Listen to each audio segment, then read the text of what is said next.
What do Ban Ki-moon, John Kerry, mayors from around the world, including Montreal and London, architects and students, have in common? They have all come here to see in motion the first planned Palestinian city. Rawabi is set to open the summer of 2013. On a clear day, you can see the Tel Aviv coastline. Just 6 miles north of the West Bank city of Ramallah, one man's dream is becoming a reality. Rawabi. Hills in Arabic will welcome its first residents by the end of the summer. Meanwhile, the massive construction project continues. We have thousands of people on site working hard. It's no longer tens or hundreds, it's thousands and increasing by the day.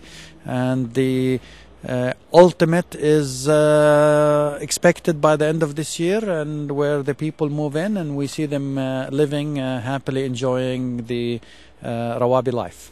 In 2007, Masri came up with the idea of creating middle-class housing for Palestinians based on his success in a similar project in Morocco and its impact on creating jobs. We saw the impact of real estate. We saw how real estate can create jobs fast, very fast. We saw how the people who bought, who could not buy before, felt more at ease and more secure by owning their own home, even if it's a cheaper home that later on they'll grow to another home. So that's what gave us the idea to create Rawabi in 2007. This is very important for the young families because the young families have not saved up much money.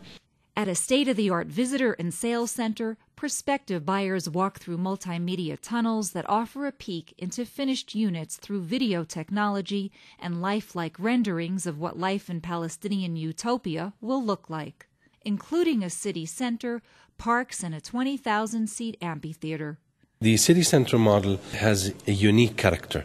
First of all, it's a pedestrian city center. No cars are allowed. We want to reduce the environmental impact. We want to reduce CO2 emissions, noise pollution, and others. The city center is focusing on job creation. It's focusing on entertainment industry. It's focusing on the provision of a real-life experience for the visitors, the shoppers, and for those who are interested to actually gain an advantage of positioning their business in the city center. We have also plans for a hotel. A virtual who's who has come to see what all the fuss is about, including U.S. Secretary of State John Kerry and UN Secretary General Ban Ki-moon. Thousands of people came. It's not only the officials, it's also the ordinary Israelis that come here. It's also the internationals that come here, particularly the Jews that came here, who lobby in Israel, who speak in Israel. We wanted to show them that we're not about destroying Israel, we're about building Palestine. We're about having a better life for ourselves and our people. Thousands of people have registered to buy. Prices range from $75,000 to $140,000 for the majority of the 6,000 units set to be built over the next 3 to 5 years. If you're a couple and making a $1,000 income per month for the wife and the husband, that's enough for you to start buying a home at Rawabi. And usually a college graduate around the Ramallah area starts at about $600. Rawabi's brief history is already peppered with stories of unexpected bonuses that flow from the project.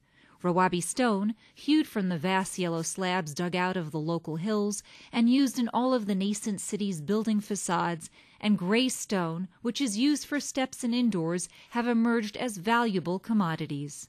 In this project, we have been blessed by many things, and we were lucky that we found out after we started construction that there is stone at Rawabi.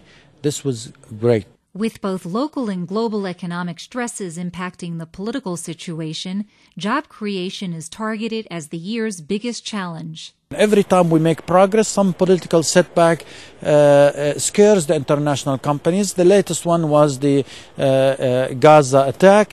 1,500 jobs need to be secured to qualify Rawabi as an inhabited city. At the moment, most employers are IT companies. Our focus is to create 3,000 to 5,000 jobs in the city itself for potential businesses, young entrepreneurs. Ingenuity overcame obstacles when Israeli authorities would not permit the building of an access road to accommodate construction vehicles and when insufficient amounts of water were allocated to the project site. But the creative solutions pushed the cost of construction higher. If we can get the permanent road and a longer road that takes us to Ramallah, it will make our lives much easier. We have 2 tankers every day going 24 hours coming in to supply the site with water. It's very expensive. Funding for the private initiative has come from Masri himself and Qatar, which has provided hundreds of millions of dollars in financing. They're building, and I think the international community, and particularly those who love Israel, the rabbis and the Jews from all over the world, want to see a prosperous, or prefer to see a prosperous Palestinian state, because a prosperous Palestinian state is also good for them and for their beloved Israel. From Rawabi, this is FELICE Friedson reporting for the Media Line.